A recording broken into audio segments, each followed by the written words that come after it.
तो नमस्ते दोस्तों, स्वागत है आप सभी लोगों का अपने YouTube channel dream India polytechnic study point में। आज का वीडियो लेक्चर आपके लिए मोस्ट इंपॉर्टेंट वीडियो लेक्चर है। आज के वीडियो लेक्चर में से आपको 10 से 15 नंबर जो कि है आसानी से मिल सकते हैं। ठीक है, आज का जो ब्रह्मास्त्र सीरीज है आपका पार्ट है सेकंड और वीडियो लेक्चर है सेकंड आपका। ठीक है, और आपका सब्जेक्ट कौन सा है? Transmission and distribution of electrical power. ठीक है, आज हम पढ़ेंगे लेसन सेकंड और लेसन थर्ड। लेसन सेकंड में आपका पूरा कंप्लीट पढ़ाएंगे हम, आपका जितना भी लेसन सेकंड में आपके नोट्स हैं और लेसन थर्ड में आपके जितने सब स्टेशन में आपके जितने भी नोट्स हैं इंपॉर्टेंट मोस्ट इंपॉर्टेंट टॉपिक, उन सभी को आज हम डिस्कस करेंगे। वीडियो को आप लोग जरा भी स्किप ना करें, भले ही वीडियो लंबी हो लेकिन आपको सारी टॉपिक जो कि है वो क्लियर पढ़ाए जा रहे हैं और क्लियर कराए जा रहे हैं। ठीक, और आप साथ ही हम 100 MCQ टाइप क्वेश्चन का भी रिवीजन करेंगे वीडियो के बाद में। ठीक है, तो चलिए वीडियो के एंड तक आप लोग बने रहें और एक बार सभी लोग जल्दी से वीडियो को शेयर कर दें और लाइक कर दें। ठीक, सभी लोग अपने दोस्तों के साथ वीडियो को शेयर कर दें। मोस्ट इंपॉर्टेंट वीडियो लेक्चर है आज का। ठीक है, और ट्रांसमिशन के केवल आपके 3 ही वीडियो लेक्चर आएंगे। कितने? केवल 3 ही वीडियो लेक्चर आएंगे। इसके बाद एक वीडियो लेक्चर आपका और आएगा। अगर देखिए आपको 3 घंटे में अगर वीडियो लेक्चर आपका 1 घंटे का है तो 3 घंटे होते हैं 3 दिन। ठीक है, अगर आपके 3 घंटे में एक सब्जेक्ट क्लियर किया जा रहा है तो कोई भी दिक्कत वाली बात उसमें जो कि है वो नहीं है। ठीक, 3 घंटे में अगर आपका एक सब्जेक्ट क्लियर हो रहा है तो बहुत ही अच्छी बात है। ठीक, आपको बार बार बहुत सारी क्लास देखने की ज़रूरत नहीं है, केवल एक ही क्लास में आपका काम पूरा हो रहा है तो क्या दिक्कत है। ठीक है, तो वीडियो को लास्ट तक ज़रूर से देखें। देखिए, सबसे पहले हम पढ़ेंगे लेसन सेकंड, जिसका नाम है डिस्ट्रीब्यूशन सिस्टम, वितरण 9। ठीक, डिस्ट्रीब्यूशन को हम हिंदी में कहते हैं वितरण और आपके ट्रांसमिशन को हम हिंदी में कहते हैं संचरण। ठीक है, लिख लिया आप लोग कहीं पर साइड में। ठीक है, डिस्ट्रीब्यूशन सिस्टम क्या होता है? इलेक्ट्रिकल सबस्टेशन से इलेक्ट्रिकल पावर को कंडक्टर की सहायता से उपभोक्ता तक पहुंचाने वाले सिस्टम को हम डिस्ट्रीब्यूशन सिस्टम कहते हैं। अर्थात इसका मतलब क्या है? सब स्टेशन जहाँ पर आपकी बिजली बन रही है वहाँ से हमारी बिजली को कंडक्टर मतलब आपकी तार की सहायता से उपभोक्ता तक, हम लोगों तक पहुँचाने के सिस्टम को हम क्या कहते हैं? डिस्ट्रीब्यूशन सिस्टम कहते हैं। इसको 2 भागों में बांटा गया है। आपका डिस्ट्रीब्यूशन सिस्टम होता है वो 2 प्रकार का होता है। एक आपका होता है AC डिस्ट्रीब्यूशन और एक होता है आपका DC डिस्ट्रीब्यूशन। AC डिस्ट्रीब्यूशन के अंतर्गत आपके ये सब आते हैं और DC डिस्ट्रीब्यूशन के अंतर्गत आपके ये सब आते हैं। ठीक है, आपको प्रॉपर नोट्स दिए जाएंगे जब आपकी क्लास का एंड हो जाएगा। ठीक, तब देखिए main part of distribution system क्या होते हैं? इसके 3 भाग होते हैं। आपके जो डिस्ट्रीब्यूशन सिस्टम होता है इसको हमने 3 भागों में बांटा है। एक होता है आपका फीडर, एक होता है डिस्ट्रीब्यूटर और आपका होता है तीसरा सर्विस लाइन।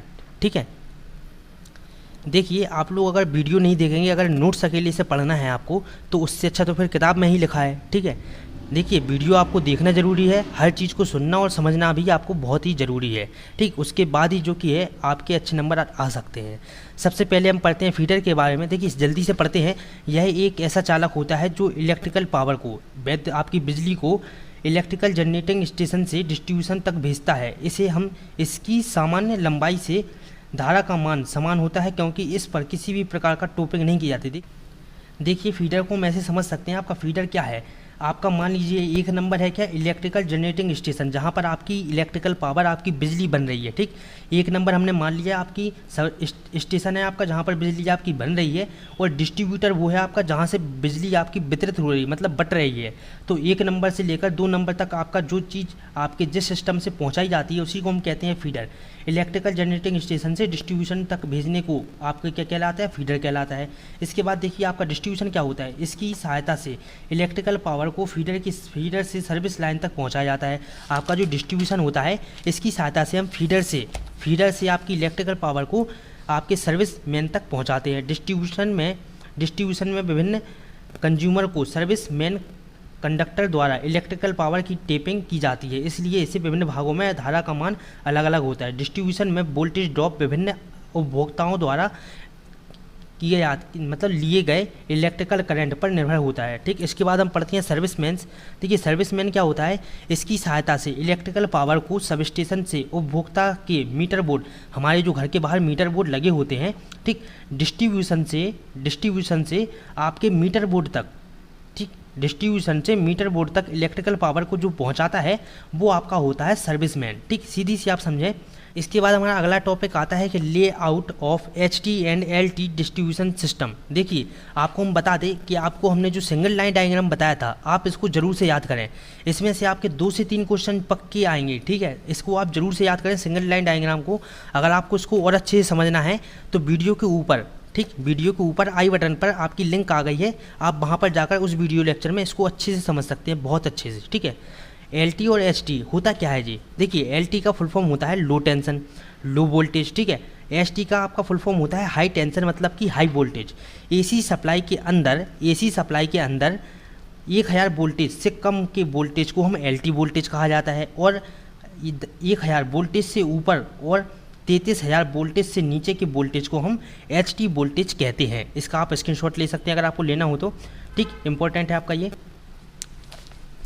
इसके बाद देखिए, यही आपका फिर से आ गया कि power station single light diagram, आपका layout of HT and LT distribution system. तो इसमें भी सेम आपका डायग्राम यही वाला बनाएंगे, यही डायग्राम आपका सेम इसमें भी बनेगा। ठीक है, देखिए इसके बाद आपका आता है अगला टॉपिक के preparation of estimates of HT and LT line, शुरुपड़ी लाइनों का आगमन और आपका वितरण लाइन। ठीक, 11 kV पर विद्युत शक्ति केंद्रों पर उत्पादित की जाती है तथा उत्पादित केंद्रों से विद्युत ऊर्जा को विभिन्न वितरण स्टेशन तक संचारित द्वारा भेजा जाता है, आपके ट्रांसमिशन द्वारा भेजा जाता है।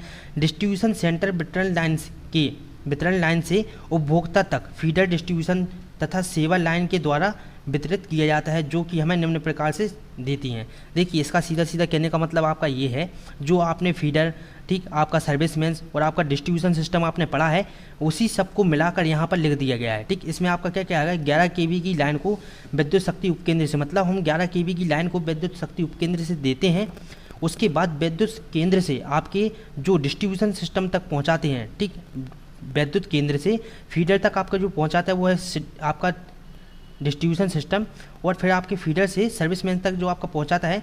ठीक, उन्हीं सबको यहाँ पर बताया गया है। इसके बाद देखिए, आपको हमने पहले ही बता चुके हैं कि आपके जो प्राथमिक संचरण लाइन है, आपका मतलब कि प्राइमरी ट्रांसमिशन लाइन, इसमें आपकी 132 kV, 200 kV, 400 kV, 800 kV की धारा प्रवाहित होती है। द्वितीयक संचरण लाइन 66 kV और 33 kV की, और प्राथमिक वितरण लाइन मतलब कि आपका प्राइमरी डिस्ट्रीब्यूशन लाइन में 11 kV, 6.6 kV, 3.3 kV और 1.1 kV। आपका द्वितीयक वितरण लाइन में आपकी कितनी 420 वोल्ट और आपका कितना 220 वोल्ट, 420 वोल्ट और 220 वोल्ट। और अगर आपसे कोई पूछ ले कि आपके घरों में कौन सी लाइट कितने वोल्ट की लाइन आती है, तो आपकी 220 वोल्ट की और ठीक 15 एम्पियर की। इसके बाद देखिए, इसको आप शॉर्ट में लिख सकते हैं, यही जो हमने आपको डायग्राम बनाया था सिंगल लाइन डायग्राम का, ये शॉर्ट फॉर्म है उसका। ठीक, आपका ये PT का क्या है, आपका primary transmission, secondary transmission, primary distribution, secondary distribution. आपके इसी तरह से लगे step up transformer, step down, step और यहाँ पर डाउन, स्टेप डाउन। आपका केवल एक स्टेप अप ट्रांसफार्मर लगा होता है, बाकी की 3 स्टेप डाउन ट्रांसफार्मर लगे होते हैं। ठीक है, इसके बाद देखिए हम समझते हैं। इसके बाद आता है हमारा अगला टॉपिक अंडरग्राउंड केबल। देखिए, अंडरग्राउंड केबल को पहले हम साधारण भाषा में समझ लेते हैं। वो केबल जो आपकी भूमि के अंदर से जाती हैं या उन्हीं के द्वारा आपका डिस्ट्रीब्यूशन आपका होता है, उन्हीं को हम कहते हैं अंडरग्राउंड केबल। अब हम यहाँ पर पढ़ते हैं कि अंडरग्राउंड केबल का प्रयोग इलेक्ट्रिकल पावर के ट्रांसमिशन व डिस्ट्रीब्यूशन में होता है। ऐसे स्थान जहाँ ओवरहेड ट्रांसमिशन या डिस्ट्रीब्यूशन सिस्टम बाधित होते हैं, मतलब कि ऐसी जगह जहाँ पर आपकी ओवरहेड लाइन और आपकी डिस्ट्रीब्यूशन लाइन आपकी ऊपर से नहीं जा सकती हैं। आपकी ओवरहेड मतलब ट्रांसमिशन और डिस्ट्रीब्यूशन आप ऊपर से नहीं कर सकते, मतलब खम्भे पे लाइन होगी आपकी, बीच रोड पे अगल बगल जो आपके तार डले रहते हैं गली मोहल्ले में, ये सभी नहीं हो, जहाँ पर अनुमति इन सब की ना हो, वहाँ पर हम अंडरग्राउंड केबल का यूज करते हैं। आपने जैसे मुंबई वगैरह बड़े बड़े शहर हैं, वहाँ पर आपने देखा होगा, वहाँ पर अंडरग्राउंड केबल का यूज किया जाता है। ठीक, इससे आपका क्या होता है, इससे आपका जो शहर वगैरह है वो अच्छा देखने में लगने लगता है, क्योंकि आपकी जो केबल है रोड क्रॉस नहीं करती है बार बार। ठीक, तो ऐसी जगहों पर हम कौन सी अंडरग्राउंड केबल का यूज करते हैं।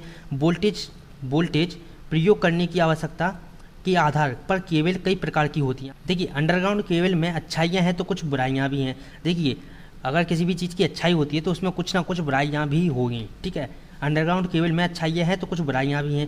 इसी प्रारंभिक कीमत बहुत ज़्यादा होती है। ठीक, अब देखिए, आपकी जगह जगह पर अंडरग्राउंड केबल यूज हम क्यों नहीं करते हैं, इसकी जो सबसे मेन वजह है, इसकी प्रारंभिक कीमत बहुत ज़्यादा होती है। ठीक है, इसकी क्या होती है, प्रारंभिक कीमत बहुत ज़्यादा होती है।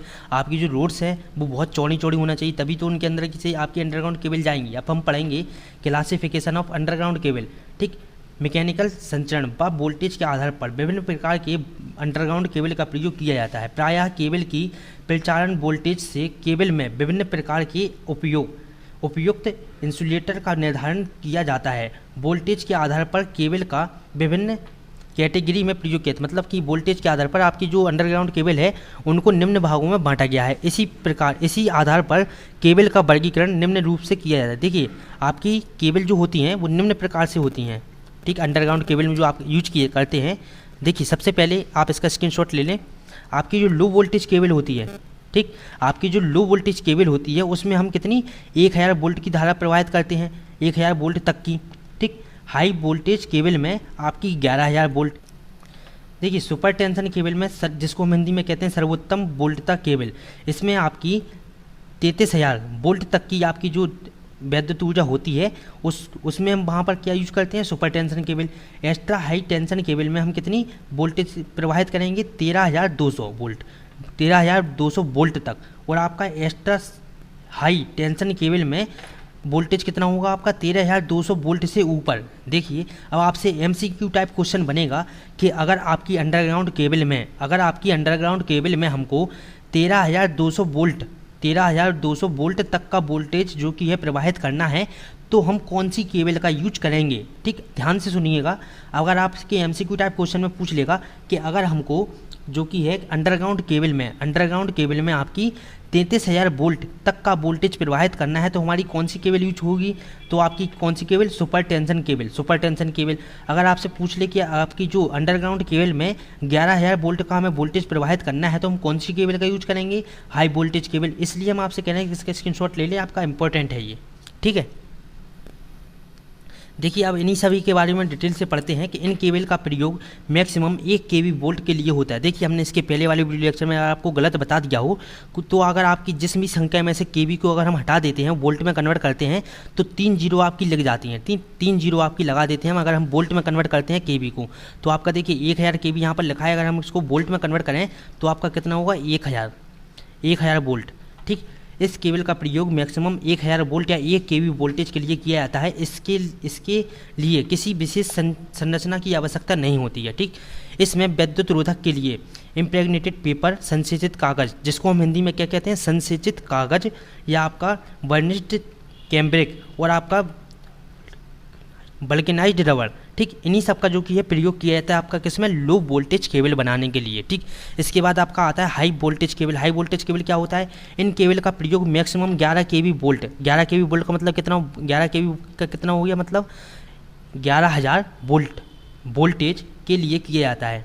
ये केबल प्रायः गोलाकार अर्थात अंडाकार होती है। इसमें स्टैंडर्ड कॉपर कंडक्टर संसेचित कागज से बंधा होता है। देखिए संसेचित कागज, इसका यूज जो कि है वो बहुत ज़्यादा होता है, इसको आप जरूर से याद करें।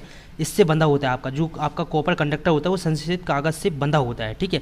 इसके बाद हम आप देखिए तीसरा आपका क्या है, super tension cable. Super tension cable क्या होता है, इन केबल का प्रयोग अधिकतम 33 kV वोल्टेज के लिए किया जाता है। इनका प्रयोग हाई ट्रांसमिशन लाइन में होता है, और इसमें हाई क्वालिटी इंसुलेटर का प्रयोग किया जाता है। देखिए आपकी जितनी आगे बढ़ते आएंगे आप उतनी ही अच्छी क्वालिटी के आपकी केबल आते जाएंगे, ठीक है। इसमें हाई क्वालिटी इंसुलेटर का प्रयोग किया जाता है। चौथे नंबर का आपका आता है कि extra high tension cable. Extra high tension cable क्या होता है, इसका प्रयोग मैक्सिमम 66 kV, ठीक, 66 kV तक की वोल्टेज के लिए किया जाता है। इसमें हाई वोल्टेज बियरिंग इंसुलेटर का प्रयोग की आवश्यकता होती है, ठीक है। पाँचवें नंबर का आपका आता है कि extra super tension cable. Extra super tension cable क्या होता है, इन केबल का प्रयोग 132 kV या उससे ज़्यादा वोल्टेज के लिए किया जाता है। देखिए जब भी आपकी ट्रांसमिशन एंड डिस्ट्रीब्यूशन लाइन में 132 kV से ज़्यादा वोल्टेज की लाइन उसमें जो वोल्टेज प्रवाहित होगा तो तब हम क्या एक्स्ट्रा सुपर टेंशन केबल का यूज करेंगे अंडरग्राउंड लाइन में, ठीक है। ये अकेले हाई ट्रांसमिशन लाइन में प्रयोग की जा सकती हैं, ठीक, की जाती हैं। इनकी संरचना कुछ विशेष तरह की होती है। इसमें ज़्यादा इंसुलेटिंग मटेरियल का प्रयोग किया जाता है। इसकी कीमत बहुत ज़्यादा होती है। अगर अब आपसे पूछे कि सबसे अच्छी क्वालिटी की अंडरग्राउंड केबल कौन सी है, ठीक, सबसे अच्छी क्वालिटी की केबल आपकी कौन सी है, extra super tension cable. Extra super tension cable, इसको आप याद कर ले बिल्कुल अच्छे से। एक्स्ट्रा सुपर टेंशन केबल आपकी सबसे अच्छी क्वालिटी की केबल होती है, ठीक है। देखिए अब एक क्वेश्चन जो कि है आपका इससे बनेगा, एक क्वेश्चन आपका इससे जो कि है बिल्कुल पक्का है। इसके देखिए आपका क्या है, ओवरहेड लाइन और अंडरग्राउंड लाइन में तुलना। आपके देखिए इन दोनों में डिफरेंस बताना है। बहुत ही सरल तरीके से आपको समझाया गया है और बहुत ही सरल भाषा में लिखा हुआ है, ठीक है। देखिए स्लो पड़ी लाइन, ओवरहेड लाइन को हम क्या कहते हैं, स्लो पड़ी लाइन। जो हमारे घर या जो हमारे भूमि के ऊपर से जाती है लाइन, उनको हम कहते हैं ओवरहेड लाइन या स्लो पड़ी लाइन। भूमिगत केबल या अंडरग्राउंड केबल हम किसको कहते हैं, जो हमारी भूमि के अंदर से जाती हैं, अर्थात जो हमको दिखाई नहीं देती हैं ऐसे ही, ठीक है, भूमि के ऊपर दिखाई नहीं देती है, उनको हम कहते हैं अंडरग्राउंड केबल। देखिए इसमें आपका सबसे पहले आता है, आप एक चीज़ याद रखिएगा, आपके इस साइड है, ठीक, इस साइड आपके ओवरहेड है और इस साइड आपकी क्या है, अंडरग्राउंड केबल, ठीक है। सार्वजनिक सुरक्षा कम होती है ओवरहेड में और आपकी सार्वजनिक सुरक्षा ज़्यादा होती है आपकी अंडरग्राउंड केबल में। देखिए ओवरहेड में आपकी सार्वजनिक सुरक्षा इसलिए कम होती है क्योंकि कब कौन सी केबल टूट कर गिर जाए और किसको नुकसान पहुंचा दे इसलिए, और अंडरग्राउंड केबल में ऐसा कुछ नहीं होता है, ठीक है। अगर होगा भी तो आप थोड़ा ना नीचे जाएंगे उसके। ये भूमि के बाहर होती है और ये भूमि के अंदर होती है, ठीक है। इसकी मेंटेनेंस मतलब देख रेख की कीमत जो कि वो ज़्यादा आती है और इसकी मेंटेनेंस कीमत कम होती है। तंत्र की ज़मीन के ऊपर स्थापित होने के कारण नगर सौंदर्य में कमी आती है, ठीक है।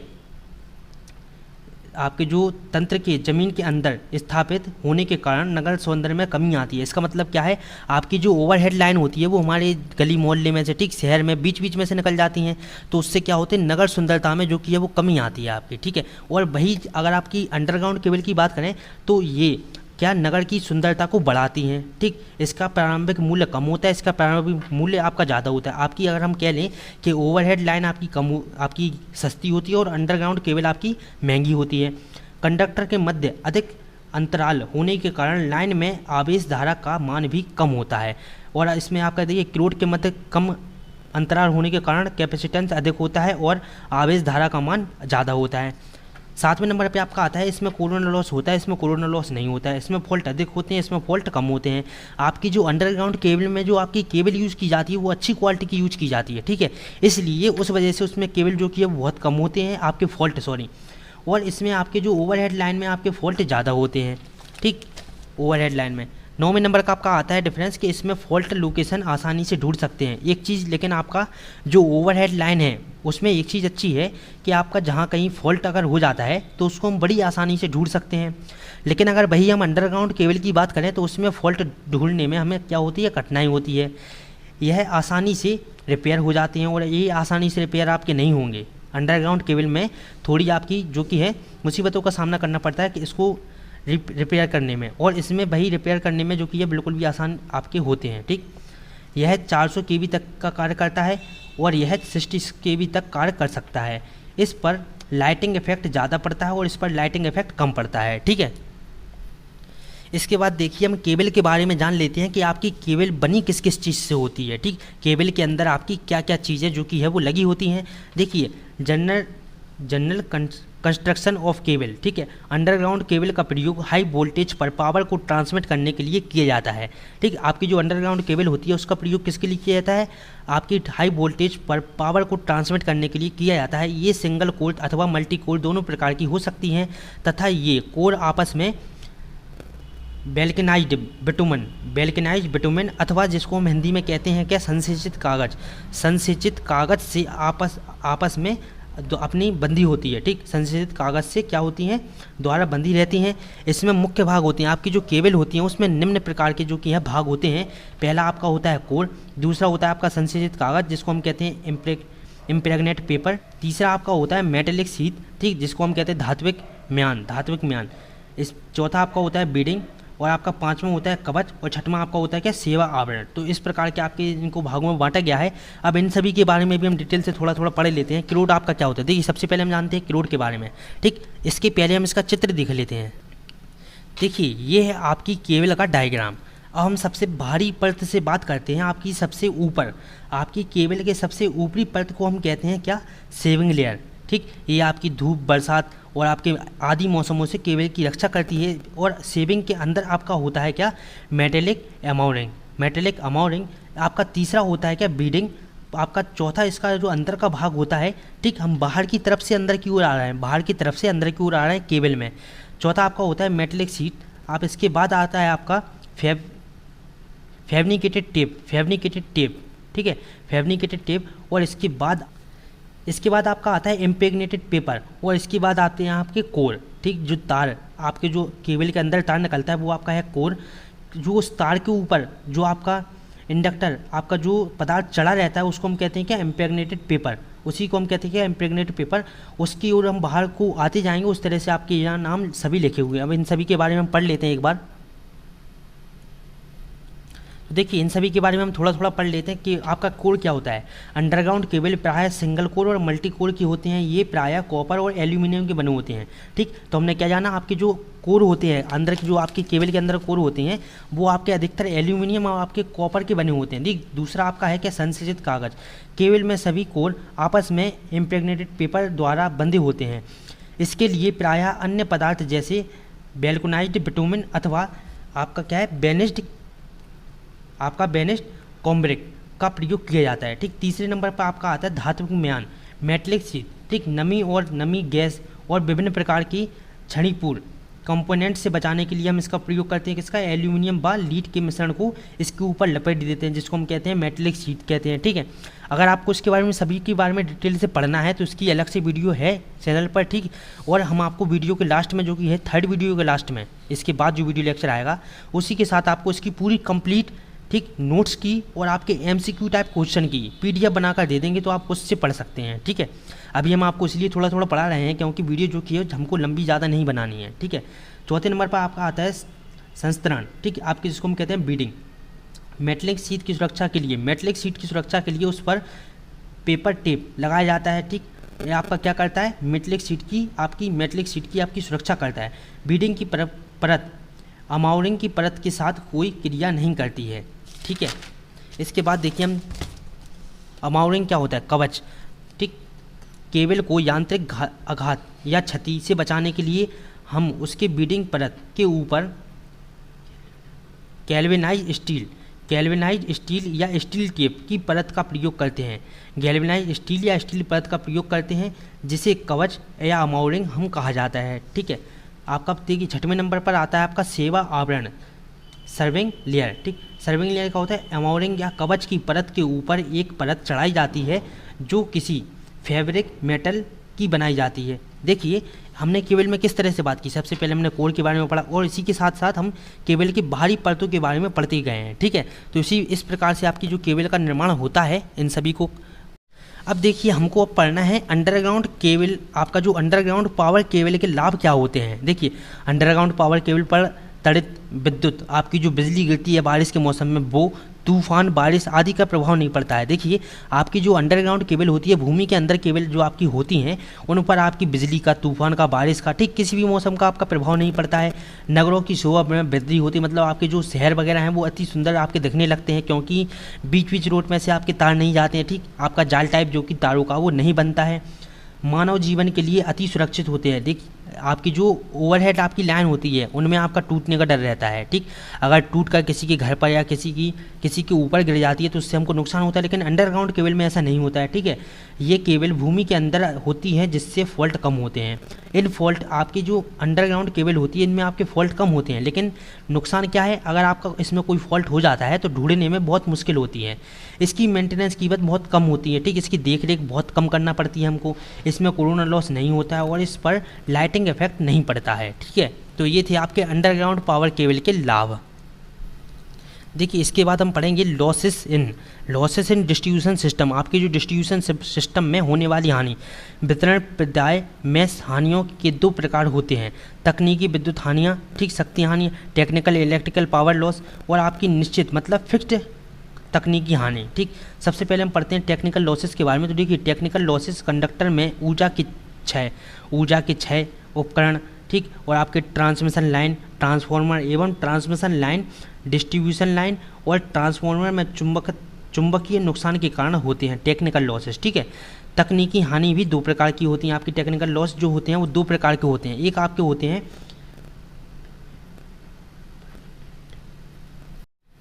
ठीक, टेक्निकल लॉस आपके दो प्रकार के होते हैं। सबसे पहला आपका होता है परमानेंट लॉस, वे लॉस जिनका मान धारा के मान के अनुसार बदलता रहता है। ठीक, परमानेंट धारा के मान के अनुसार नहीं बदलता है। वे लॉस जिनका मान धारा के अनुसार धारा के अनुसार नहीं बदलता है उनको क्या कहते हैं, परमानेंट लॉस कहते हैं।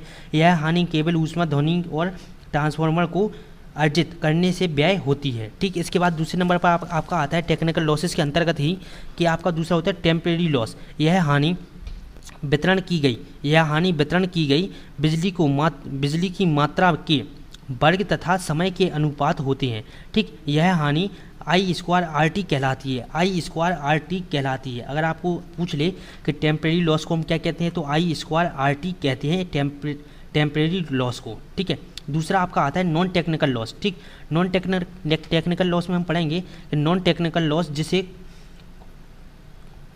कॉमर्शियल नुकसान के रूप में भी जाना जाता है। आपकी नॉन टेक्निकल लॉस को हम कॉमर्शियल नुकसान के रूप में भी जानते हैं। मीटर सप्लाई, गलत बिलिंग, ठीक, असमान बिलिंग, गलत टैरिफ आपका, ठीक, दोषपूर्ण मीटर और आदि और ऊर्जा चोरी से संबंधित। तो ये सभी आपके क्या है, नॉन टेक्निकल लॉसेस हैं। इसके बाद हम पढ़ते हैं cable fault and testing in underground cable. मतलब कि आपकी जो केबल है उसमें फॉल्ट और टेस्ट को हम कैसे करते हैं, अंडरग्राउंड केबल के अंतर्गत। इलेक्ट्रिकल पावर, विद्युत ऊर्जा का संचरण ओवरहेड तथा अंडरग्राउंड केबल के द्वारा किया जाता है, सभी लोगों को पता है। अंडरग्राउंड केबल द्वारा संचरण में कुछ लाभ व कुछ हानियाँ होती हैं। इसमें लाभ यह होते हैं कि इसकी रख रखाव की कीमत बहुत कम होती है, इसमें फॉल्ट की समस्या कम होती है, इसमें वोल्टेज ड्रॉप बहुत कम होते हैं। ठीक, इसकी सबसे बड़ी कमी यह है कि इसमें इंसुलेटर का उपयोग ज़्यादा किया जाता है। ठीक, इसकी सबसे बड़ी कमी क्या है, इसमें इंसुलेटर का उपयोग ज़्यादा करते हैं। इसके कारण क्या होता है, आपकी इसकी कीमत बढ़ जाती है। जब आप इंसुलेटर का प्रयोग क्या करेंगे, ज़्यादा करेंगे तो क्या हो जाएगा, कीमत बढ़ जाएगी। देखिए यहाँ पर लिखा भी है कि जिससे इसकी प्रारंभिक कीमत जो आपकी प्राइमरी कॉस्ट है वो बढ़ जाती है, और यदि इसमें फॉल्ट आ जाता है तो इसे ढूंढने में बहुत कठिनाई होती है। अब आपका देखिए टाइप ऑफ केबल फॉल्ट क्या होते हैं। अंडरग्राउंड केबल को ज़मीन के अंदर व विभिन्न प्रकार की पाइप में छुपाया जाता है।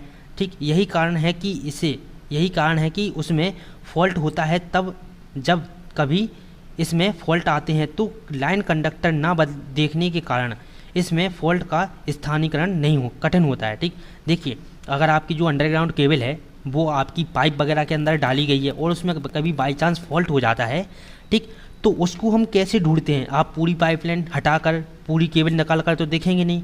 ठीक, कायदे की बात है। आपकी जो अंडरग्राउंड केबल है, ये अंडरग्राउंड केबल मान लीजिए पाइप है, इसके अंदर से आपकी अंडरग्राउंड केबल गई है। अगर इसमें कहीं फॉल्ट हो जाता है तो आप पूरी पाइप हटाएंगे, फिर सारी केबल निकालेंगे, फिर सारी केबल को चेक करेंगे, इस तरह से चेक करेंगे नहीं, इस तरह से हम चेक नहीं करेंगे। तो हम किस प्रकार से उनको चेक करेंगे वो हम यहाँ पर समझते हैं। सामान्य केबल में 3 प्रकार के फॉल्ट आते हैं। एक होता है आपका ओपन सर्किट फॉल्ट, एक होता है आपका शॉर्ट सर्किट फॉल्ट और एक होता है आपका अर्थ फॉल्ट। ठीक है, ओपन सर्किट फॉल्ट आपका क्या होता है। ओपन सर्किट फॉल्ट आपका केबल का चालन व कहीं से टूट जाती है। आपका केबल का चालक क्या होता है, जो आपका केबल के बाहर इंसुलेटर चढ़ा होता है वो आपका कहीं ना कहीं से टूट जाता है, तो उसे हम ओपन सर्किट फॉल्ट कहते हैं। अब इसके बाद शॉर्ट सर्किट फॉल्ट क्या होता है। शॉर्ट सर्किट फॉल्ट आपके कहलाते हैं केबल के विभिन्न चालक होते हैं, केबल में विभिन्न चालक होते हैं।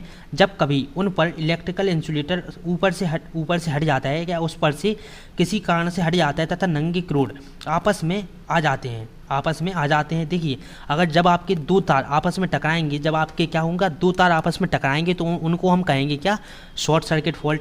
जब जैसे मान लीजिए आपकी ये केबल है और इसके ऊपर से इंसुलेटर आपका चालक जो कि हट गया है, ठीक, उसके कारण जो आपका फॉल्ट होगा वो आपका कहलाएगा ओपन सर्किट फॉल्ट।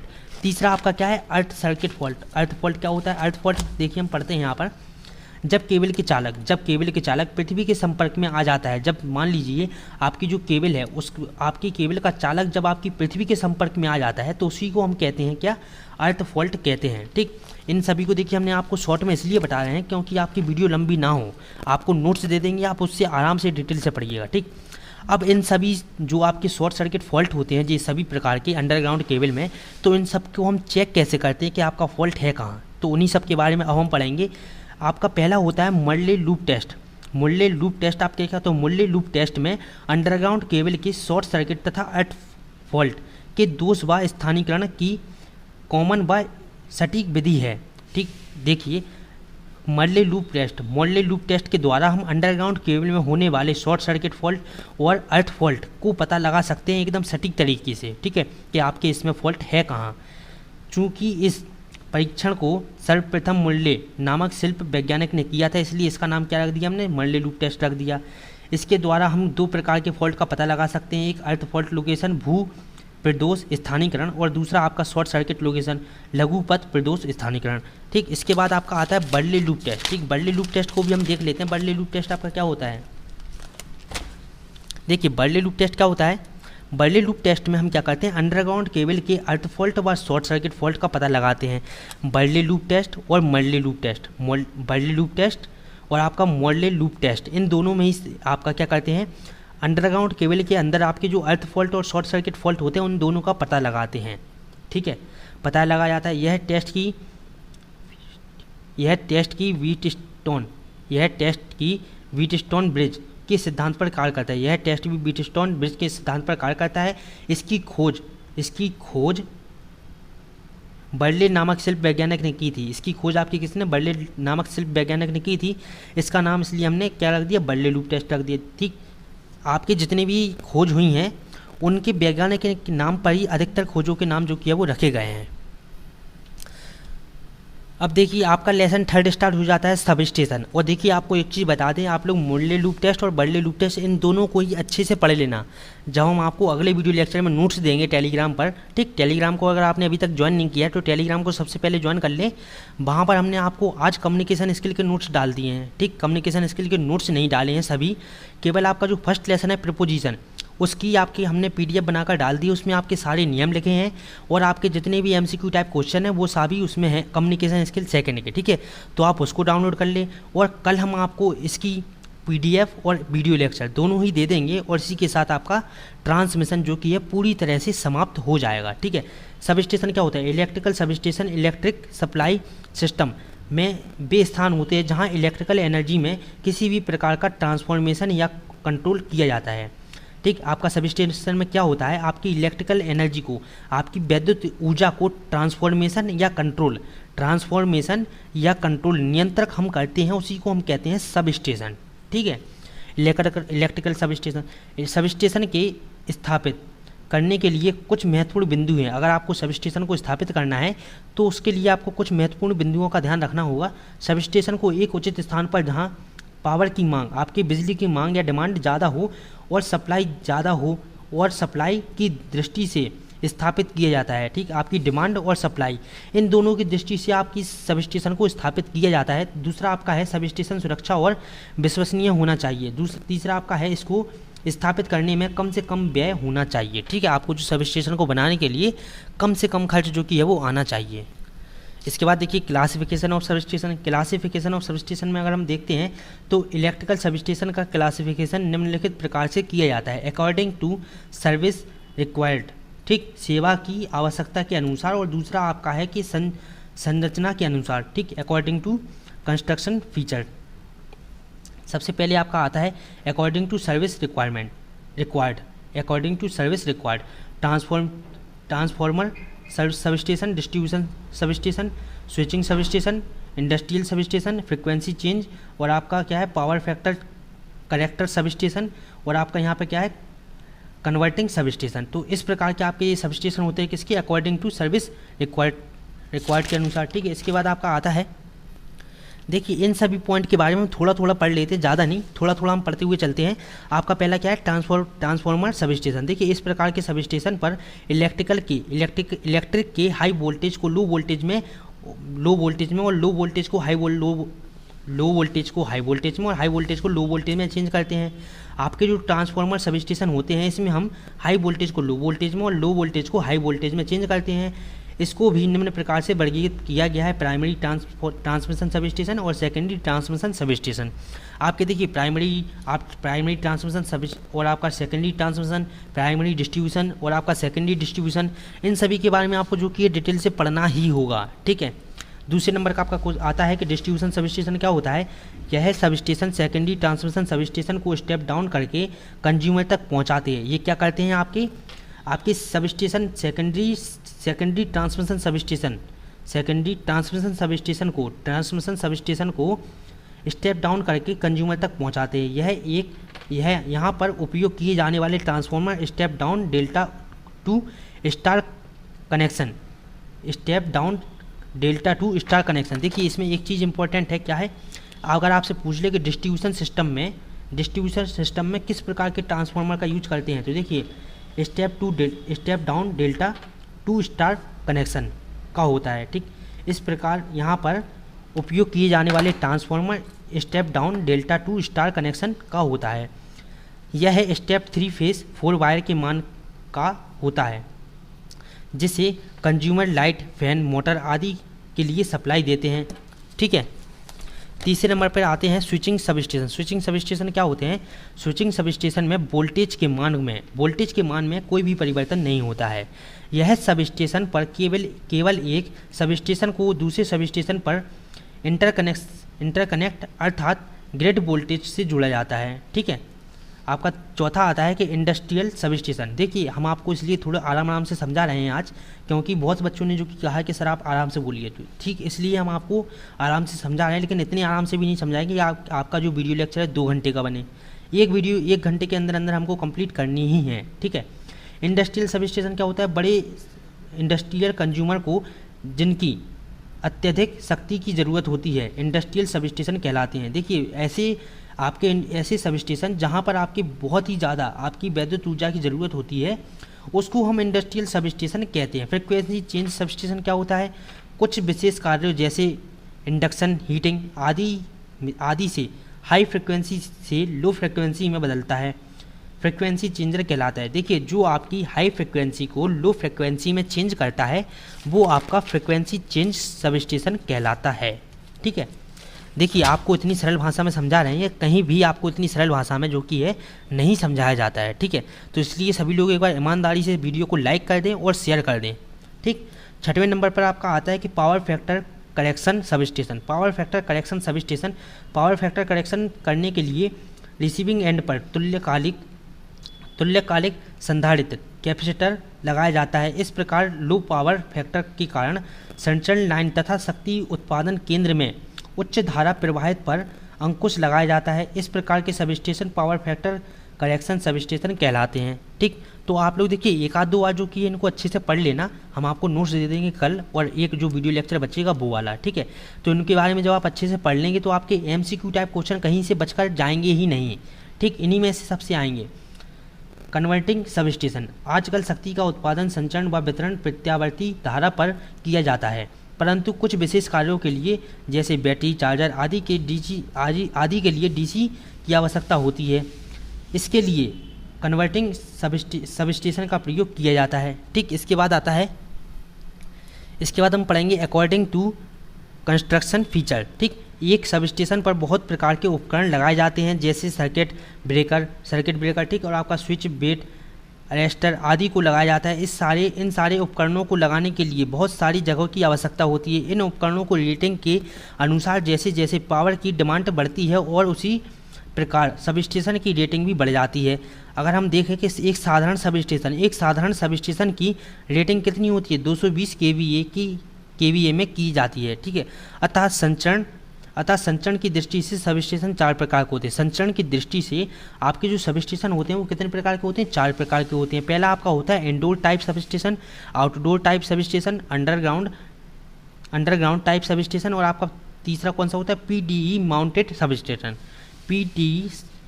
सबस्टेशन। ठीक है, पहला आपका आता है इंडोर टाइप सबस्टेशन। इन सबस्टेशंस में सभी उपकरणों को सबस्टेशन भवन के अंदर लगाया जाता है।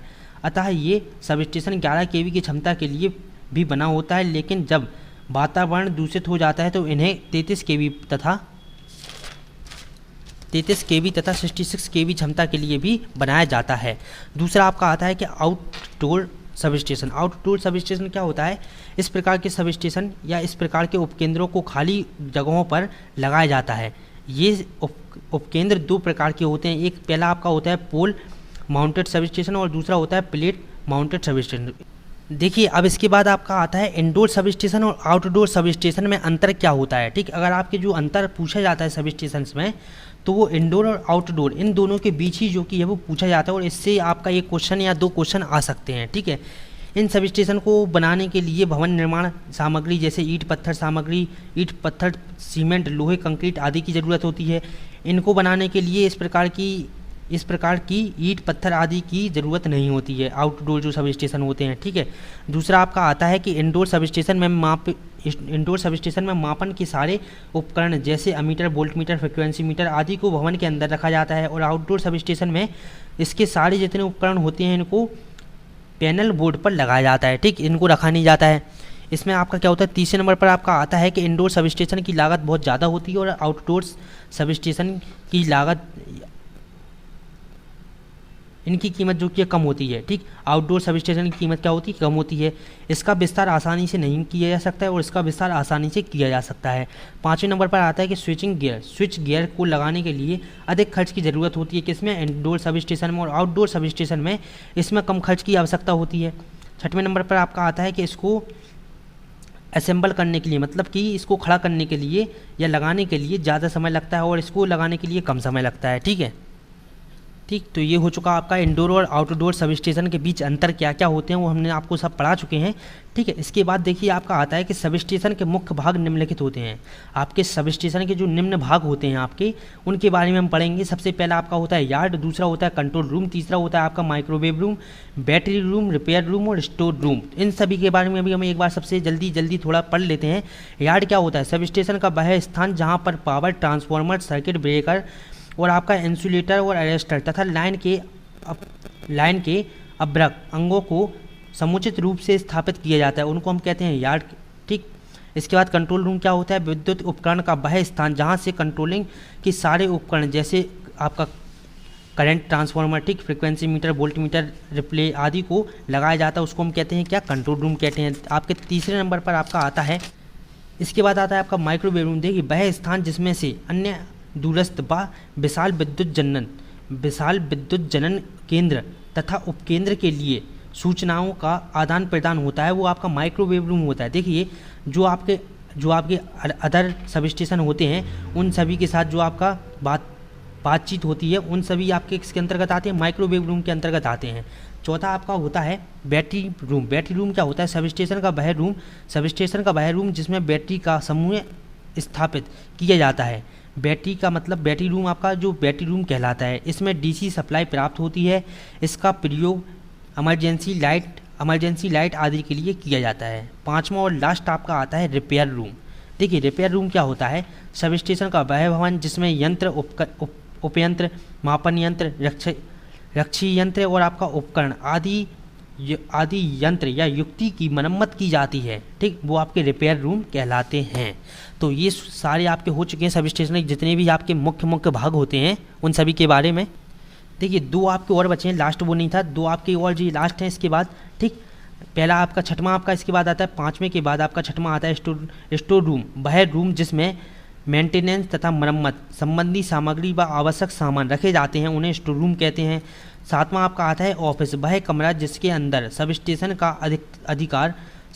का अधिकारी बैठकर कार्यकारी संबंधी कार्य स्वयं करता है और अपने कार्यालय के कर्मचारी जैसे आपका टाइपिस्ट, ठीक, क्लर्क आदि से कराता है। वो आपका क्या कहलाता है, कार्यालय। मतलब कि आपका मेन ऑफिस जो होता है जहाँ पर आपके अधिकारी वगैरह बैठते हैं उसको हम कहते हैं ऑफिस कहते हैं। तो ये आपके सब स्टेशन जो आपके सब स्टेशंस होते हैं उनके ये जो मुख्य भाग होते हैं उन सभी के बारे में हम पढ़ चुके हैं।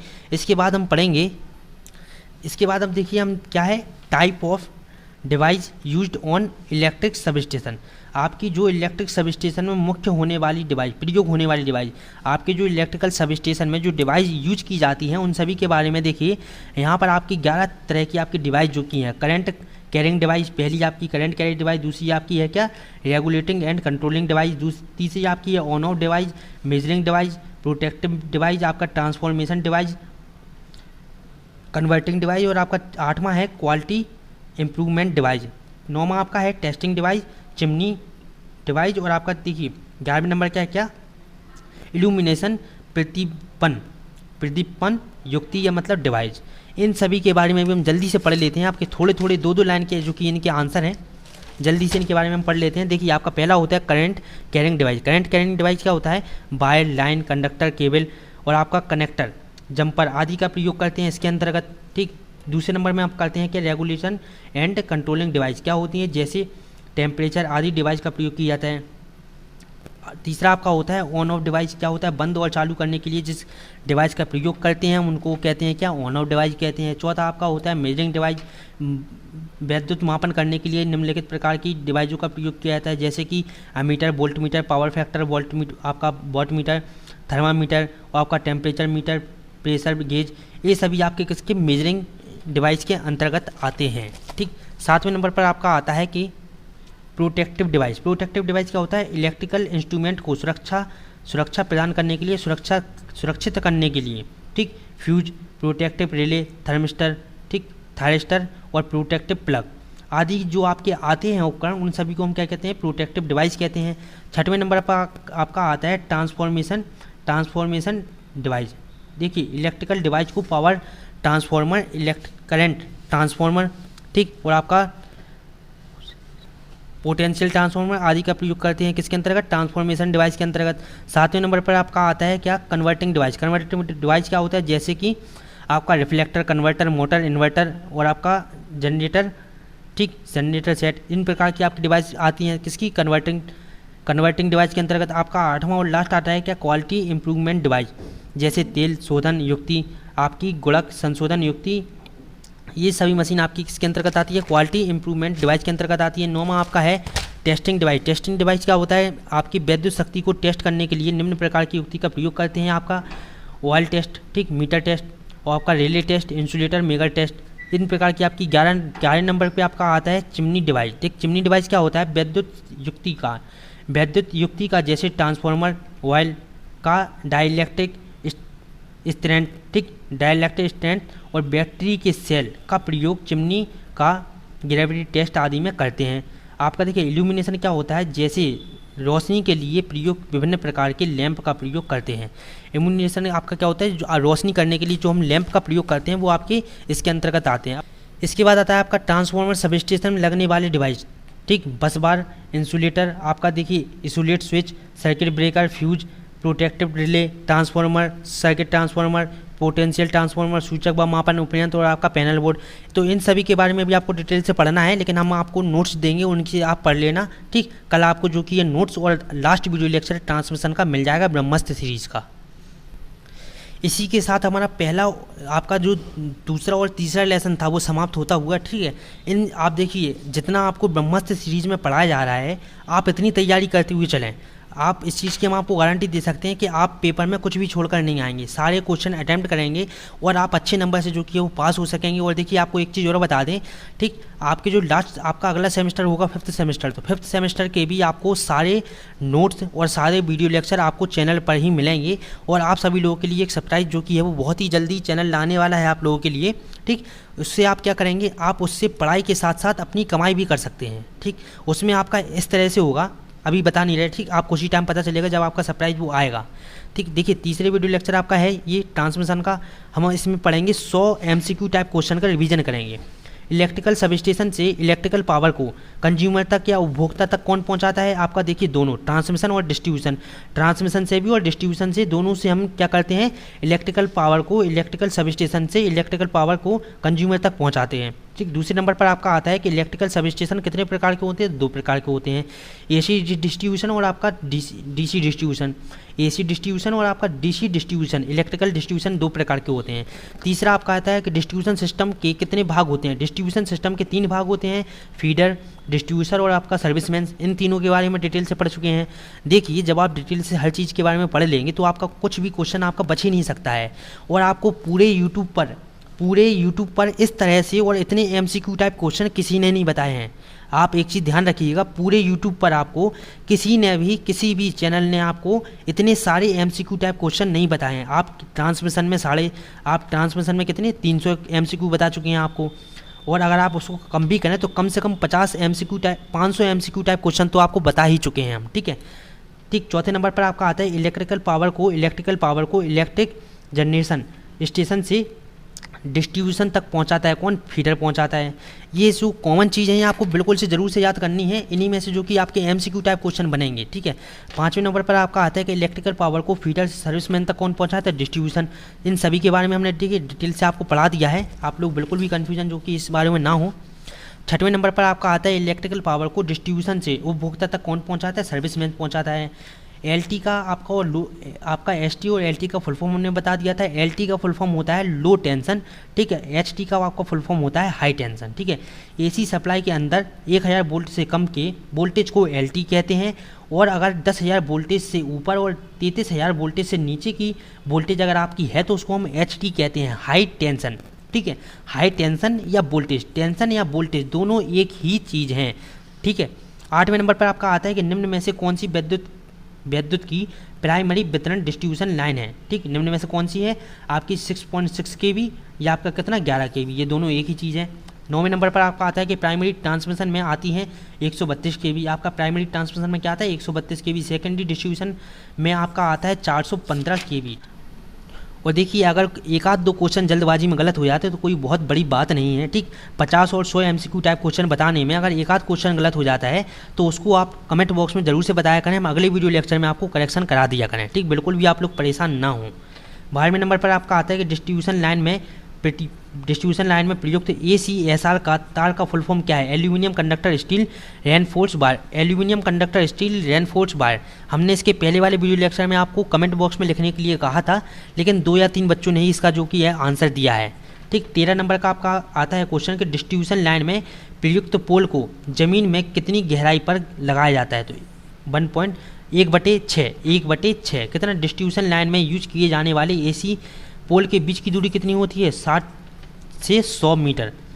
लाइन के पोल, लकड़ी के पोल का उपयोग किया जाता है 22 kV के लिए।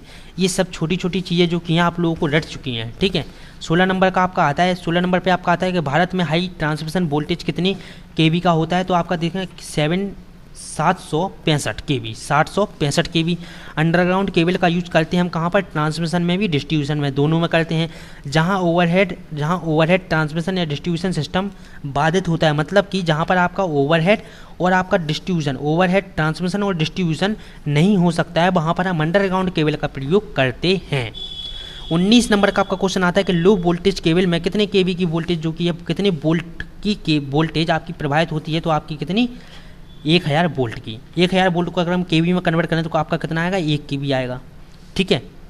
20वें नंबर का आपका आता है कि हाई वोल्टेज केबल आपकी क्या है, 11000 kV वोल्टेज पर। हाई वोल्टेज केबल पर आपकी 11000 वोल्ट तक की जो कि ये धारा प्रवाहित हो सकती है। सुपर टेंशन केबल पर आपकी 33000 वोल्ट तक की धारा प्रवाहित हो सकती है। एक्स्ट्रा हाई टेंशन केबल पर आपकी कितनी 13200। सुपर टेंशन केबल पर आपकी 1332 से ऊपर 1332 kV, 1332 नहीं 13200 वोल्ट से ऊपर, ठीक है। 13200 वोल्ट से ऊपर की वोल्टेज जो कि आपकी प्रवाहित हो सकती है। 21 नंबर के क्वेश्चन में आपका आता है कि निम्न में से 400 kV तक कार्य करता है अंडरग्राउंड केबल या आपका ओवरहेड, तो आपका ओवरहेड जो कि होता है, ओवरहेड लाइन आपकी 400 kV तक की जो केबल पर कार्य करती है, ठीक। निम्न में से आपका क्या है, इसके बाद आता है 22 नंबर का क्वेश्चन कि निम्न में से 66 kV पर कार्य क्या करता है, अंडरग्राउंड केबल जो आपकी होती है वो 66 kV पर कार्य करती है। 23 नंबर का आपका क्वेश्चन आता है कि लॉस फैक्टर का आपका फॉर्मूला क्या होता है, औसत ताम्र हानि अपॉन उच्च ताम्र हानि, ठीक है। टेप जिसको हम इंग्लिश में कहते हैं स्टे, कितने प्रकार के होते हैं, 2 प्रकार के होते हैं, ठीक। नम्न आपका देखिए नम्न स्टे और आपका होता है नम्न स्टे और आपका अनम्न स्टे, ठीक। 25 नंबर का आपका क्वेश्चन आता है कि केबल का मुख्य भाग क्या है, कोर।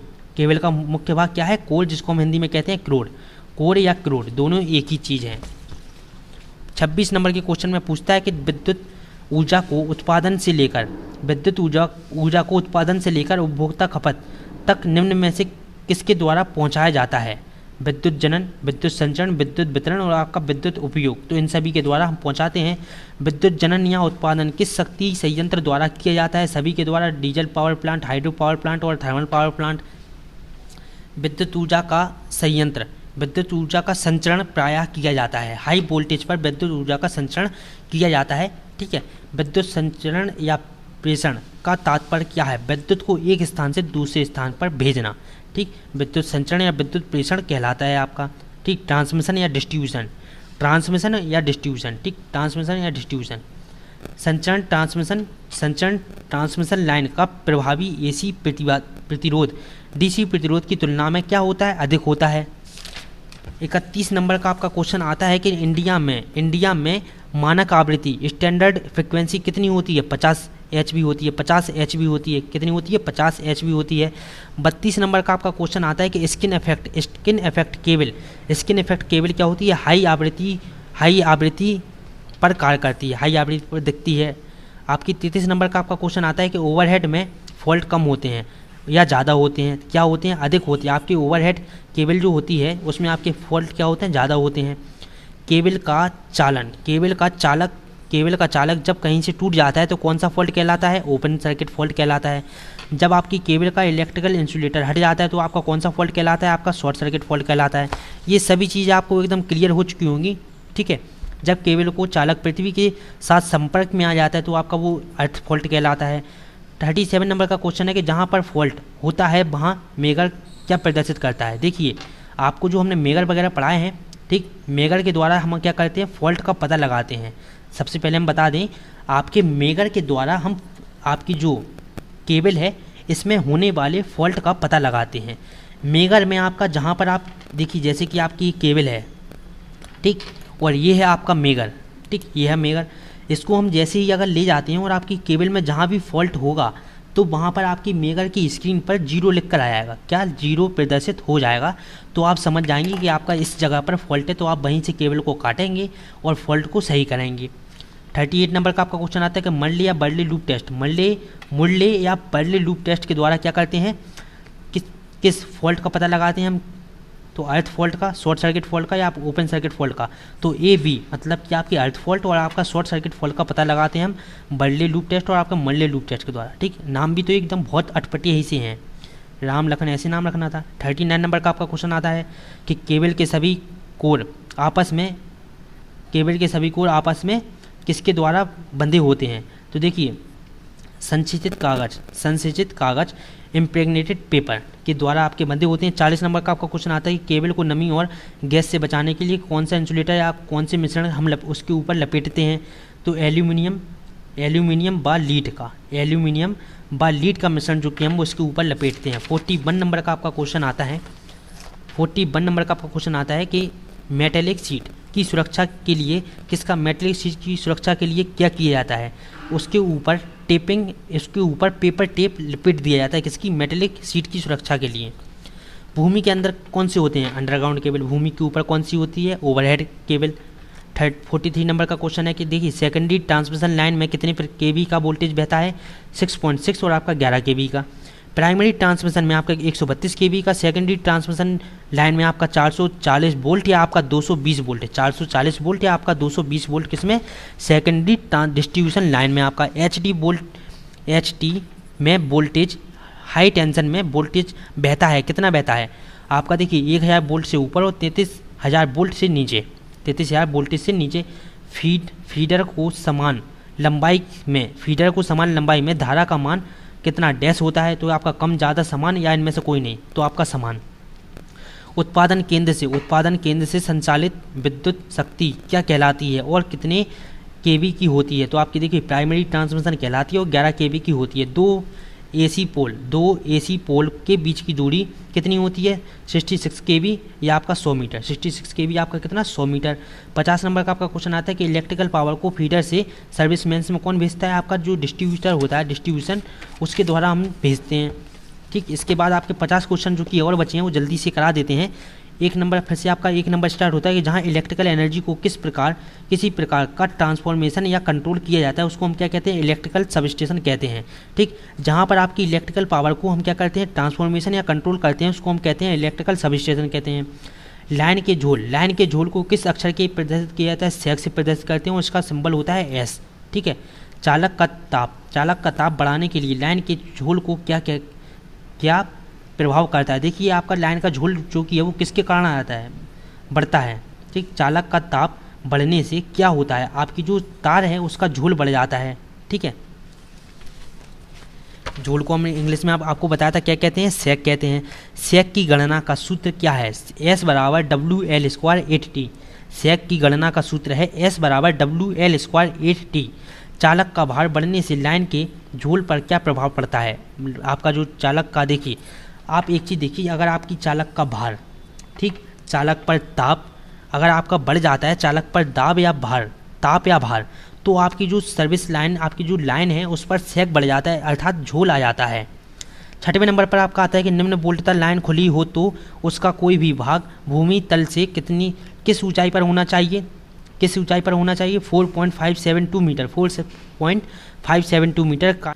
इसके बाद देखिए तीसरा आपका 7वें नंबर का आपका क्वेश्चन आता है कि कार्यकारी तन्य बल का सही सूत्र क्या है। कार्यकारी तन्य बल का आपका सही सूत्र है TB/S × F, TB/S × F। आपसे देखिए कंफ्यूज करने के लिए जो कि हैं उसी से मिलते जुलते आपके आंसर रखे जाते हैं, ठीक है, इसको आप जरूर से ध्यान रखें। 8वें नंबर का आपका आता है कि एक ड्रम लगभग कितने किलोमीटर लंबा तार रखता है, तो 8 किलोमीटर लंबा आपका तार रखता है एक ड्रम। 9वें नंबर पर आता है कि भविष्य में लाइन को आगे बढ़ाने के लिए आलंब पर क्या प्रबंध किया जाएगा, तो जंपर लगाए जाएंगे आपके भविष्य में आपके आलंब पर, ठीक है। 650 वोल्ट तक वाली लाइन, 650 वोल्ट तक वाली लाइन हेतु अनुमान अंतराल सबसे नीचे के चालक तथा भूमि तल के बीच कितना होता है, तो आपका 19 होता है। टावर स्थापित करने के लिए क्या बनाना चाहिए, टावर प्रसार आधार। 12 नंबर का आपका आता है कि हाई वोल्टेज को लो वोल्टेज में और लो वोल्टेज को हाई वोल्टेज में चेंज कौन करता है, तो सब स्टेशन में आपका ट्रांसफॉर्मर सब स्टेशन आपका करता है, हाई वोल्टेज को लो वोल्टेज में और लो वोल्टेज को हाई वोल्टेज में चेंज करता है, ठीक है। 13 नंबर का आपका आता है distribution sub station, transmission sub station को स्टेप डाउन करके आपके कंज्यूमर तक कौन भेजता है, डिस्ट्रीब्यूशन सब स्टेशन। 14 नंबर का आपका आता है कि न्यूनतम सुरक्षा गुणांक को किस अक्षर से प्रदर्शित करते हैं, तो F का बेस S, इस तरह से आपका लिखा है, F लिखा है, बीच में आपका नीचे बेस लिखा है S। 15 नंबर का आपका आता है कि एक सब स्टेशन को दूसरे सब स्टेशन पर इंटरकनेक्ट अर्थात ग्रिड वोल्टेज से जोड़ता है, कौन सा, स्विचिंग सब स्टेशन। सभी के बारे में हम आपको डिटेल से बता चुके हैं एक से, ठीक है। 16 नंबर का आपका आता है कि झोल को प्रभावित करने वाले कारक कितने प्रकार के होते हैं, 5 प्रकार के होते हैं। 17 नंबर में आपसे पूछा है कि इंडस्ट्रियल को सप्लाई देने के लिए कौन से सब स्टेशन का यूज करते हैं, तो हम इंडस्ट्रियल सब स्टेशन का यूज करते हैं इंडस्ट्रियल को सप्लाई देने के लिए। देखिए आप लोग ये ना सोचें कि अब तो यहाँ से जो कि है MCQ टाइप क्वेश्चन आप पढ़ चुके हैं, वीडियो को नहीं देख रहे हैं। देखिए अगर आप किसी भी क्वेश्चन को पढ़ते हुए चल रहे हैं और MCQ टाइप क्वेश्चन को देखते हुए चल रहे हैं, आपका कोई भी नुकसान नहीं है, आपका रिवीजन ही हो रहा है, ठीक है। आपका रिवीजन करने से क्या होगा, आपके सामने जैसे ही आप क्वेश्चन आएगा तो आप लोग बिल्कुल भी कन्फ्यूज नहीं होंगे और आप डायरेक्ट आंसर लगाएंगे, ठीक। झोल एवं तनन की परिकल्पना करके एक ग्राफ तैयार कीजिए, उसे क्या कहते हैं, उसे हम देखिए क्या कहते हैं, उसको हम कहते हैं झोल चार्ट, ठीक, उसको हम क्या कहते हैं, झोल चार्ट हम कहते हैं। इसके बाद आता है आपका 19 नंबर का क्वेश्चन कि हाई फ्रिक्वेंसी को लो फ्रिक्वेंसी में चेंज कौन करता है, frequency change sub station. 21 number का आपका क्वेश्चन आता है, देखिए साधारण सब स्टेशन की रेटिंग कितनी होती है, 210 kVA, ठीक है। इसके बाद आपका 22 नंबर का क्वेश्चन आता है कि सब स्टेशन में प्रयोग करने वाले बस बार किसके बने होते हैं, तो देखिए एल्यूमिनियम और तांबे दोनों के आपके बने होते हैं बस बार, जो आपके सब स्टेशन में यूज किए जाते हैं, ठीक। आपका इसके बाद 23 नंबर का आपका क्वेश्चन आता है कि ट्रांसमिशन की दक्षता का अनुपात कितना होता है। ट्रांसमिशन की दक्षता का अनुपात होता है निर्गत बते आपका निविष्ट, आउटपुट अपॉन इनपुट ट्रांसफार्मर की दक्षता होती है। 24 नंबर में पूछा आपका कि ट्रांसफार्मर की रेटिंग कितनी होती है, KVA, ट्रांसफार्मर की रेटिंग होती है KVA किलोवाट एम्पियर। 25 नंबर का आपका क्वेश्चन आता है कि प्राइमरी ट्रांसमिशन में कौन सा ट्रांसफार्मर यूज किया जाता है, स्टेप अप ट्रांसफार्मर यूज किया जाता है। 26 नंबर का आपका क्वेश्चन आता है कि पावर डिस्ट्रीब्यूशन सब स्टेशन में नॉन टेक्निकल लॉस कितना प्रकार का होता है। नॉन टेक्निकल लॉस कितना प्रकार का होता है आपका 16.6%, ठीक, कितना आपका होता है 16.6% होता है। पावर फैक्टर वोल्टेज और करंट के बीच एंगल होता है कॉस थीटा का आपका एंगल होता है। 28 नंबर का आपका क्वेश्चन आता है, 28 नंबर के क्वेश्चन में पूछा है कि maximum valve of power factor कितने प्रकार के होते हैं, तो एक प्रकार का आपका जो किया वो होता है।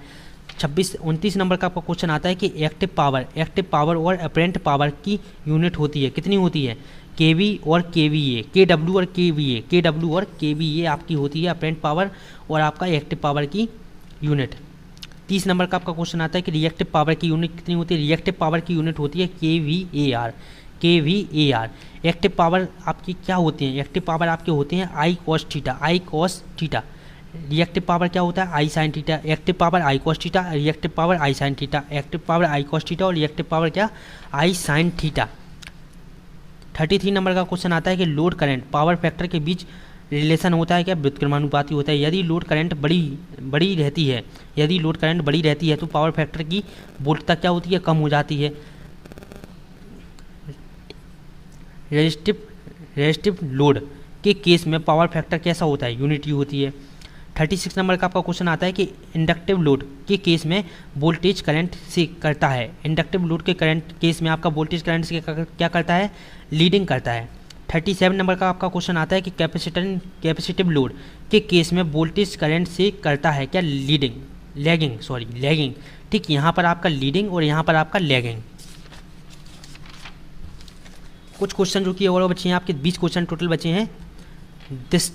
डिस्ट धारा तंत्र में कोरोना प्रभाव कैसा होता है, बहुत कम होता है। ठीक, आपका देखिए चालक के चारों ओर वायु भंजन को हम क्या कहते हैं, चालक के चारों ओर जो आपका वायु भंजन होता है, अर्थात आपकी वोल्वेट कलर की लाइट जो उत्पन्न होती है तार के चारों ओर, उसको हम कोरोना कहते हैं। लघु संचरण लाइनों की परिचालन वोल्टता कितने केवी की होती है, तो 20 केवी की होती है। एक 41 नंबर का आपका क्वेश्चन आता है कि मध्य संचरण लाइन को कोटि कितनी होती है, मध्य संचरण लाइन की कोटि होती है आपकी 80 से 160 किलोमीटर। दीर्घ संचरण लाइन की आपकी कोटि होती है 100 किलोमीटर, 100 केवी से ज़्यादा, 100 केवी से ज़्यादा। दीर्घ संचरण लाइन की वोल्टता कितनी होती है, 100 केवी से आपकी ज़्यादा होती है। इसके बाद आता है 43 नंबर का क्वेश्चन के प्रतिरोध का मात्रक होता है, प्रतिरोध का मात्रक होता है ओम। प्रतिरोध का मात्रक क्या होता है, प्रतिरोध का मात्रक होता है ओम। पिन प्रतिरोध को अधिक से अधिक किन वोल्ट तक जो कि है प्रयोग किया जाता है, तो 80 किलोवाट केवी तक प्रयोग किया जाता है। 45 नंबर का आपका क्वेश्चन आता है कि किस प्रकार के खम्भों में दीमक तथा आग लगने का डर रहता है, तो आपके कास्ट लकड़ी के जो आपके खम्भे होते हैं, आपके वुड पोल, उनमें आपके आग और आपकी दीमक लगने का डर रहता है। एसीसी पोल की ऊंचाई कितनी होती है, 7 से 14 मीटर आपकी। ठीक, 47 नंबर के क्वेश्चन में आपकी बात की है कि निम्न में से कौन सा परीक्षण मात्र झूला प्रतिरोधक हेतु किया जाता है, तो देखिए विद्युत यांत्रिक परीक्षण। ठीक है, 48 नंबर के क्वेश्चन में आपसे बात की है कि प्रेरकत्व के कारण लाइन में वोल्टतापात में क्या प्रभाव पड़ता है। देखिए बढ़ जाता है आपका, क्या होता है, वोल्टतापात जो कि है वो बढ़ जाता है। और देखिए आपको एक चीज़ और बता दें, कल जो हम ट्रांसमिशन की आपकी PDF डालेंगे, तो उस PDF का पासवर्ड भी आपका डालेंगे। ठीक है, और उस PDF का पासवर्ड आपको दिया जाएगा क्लास के बीच में। ठीक, जिससे कि आपको अगर PDF लेना है तो आपको वीडियो को पूरा देखना होगा और वही पासवर्ड जो कि है आपकी PDF में लगेगा और उसी के द्वारा आपकी PDF खुलेगी, वरना आप PDF को नहीं खोल सकते हैं। ठीक है, 49 नंबर का आपका क्वेश्चन आता है कि निम्न में से मीडियम वोल्टेज कौन सा है। ठीक, निम्न में से मीडियम वोल्टेज कौन सा है आपका, 650 से आपका कितना 11,000 वोल्ट। 50 नंबर का आपका लास्ट क्वेश्चन आता है कि ट्रांसफॉर्मर किस प्रिंसिपल पर कार्य करता है, तो म्यूचुअल इंडक्शन पर आपका ट्रांसफॉर्मर कार्य करता है। तो देखिए इसी के साथ आज हमने लेसन सेकंड और लेसन थर्ड कंप्लीट कर लिया है। ठीक, और डिस्ट्रीब्यूशन सिस्टम के बारे में अच्छे से पढ़ा है, सब स्टेशन के बारे में अच्छे से पढ़ा है, 100 MCQ टाइप क्वेश्चन का भी रिवीजन हमने कर लिया है। और आपका जो कि आज का वीडियो लेक्चर जिन लोगों ने पूरा देखा है तो उनके 10 नंबर जो कि फिक्स हो चुके हैं। 10 नंबर आपके कहीं भी नहीं जाएंगे अगर आपने वीडियो लेक्चर को अच्छे से देखा है। और आपको एक चीज़ और बता दें, ट्रांसमिशन की जो आपको PDF दी जाएगी तो उसका पासवर्ड बनाया जाएगा और उस पासवर्ड का जो कि है पासवर्ड आपको अगले वीडियो लेक्चर के बीच में दिया जाएगा वीडियो के। ठीक है, तो उस पासवर्ड को आपको अगर पता करना है तो अगला वीडियो लेक्चर ज़रूर से देखें। ठीक, और आप लोग सभी लोग वीडियो को अपने ज़्यादा से ज़्यादा दोस्तों के साथ शेयर करें। देखिए वीडियो बनाने में जो कि है आप लोगों को सबसे ज़्यादा इंपॉर्टेंट जो टॉपिक होते हैं वो पढ़ाए जाते हैं और आपके सारे MCQ टाइप क्वेश्चन को रिवीजन कराया जा रहा है। इतना कुछ मटेरियल आपको पूरे YouTube पर किसी भी चैनल पर पढ़ने को नहीं दिया जा रहा है। ठीक, जितना आपको हमारे चैनल पर पढ़ने के लिए मिल रहा है मटेरियल, इतना आपको कहीं भी YouTube पर कहीं किसी भी चैनल पर आपको पढ़ने के लिए नहीं दिया जा रहा है। आप एक YouTube चैनल ऐसा बता दें जहाँ पर आपको पावर प्लांट में 350 MCQ टाइप क्वेश्चन बताए गए हों।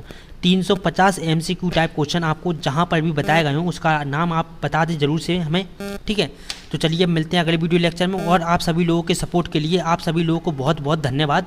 और जो लोग वीडियो को शेयर करते हैं उन सभी लोगों का भी बहुत बहुत धन्यवाद। बस आप सभी लोग इसी तरह से सपोर्ट बनाए रखें। आपको चैनल पर बुक्स से लेकर आपको PDF, आपको क्वेश्चन बैंक जो होती हैं उन सभी की PDF आपको एकदम फ्री में जो कि है एंड तक मिलती रहेंगी। तो चलिए मिलते हैं अगले वीडियो लेक्चर में। नमस्ते।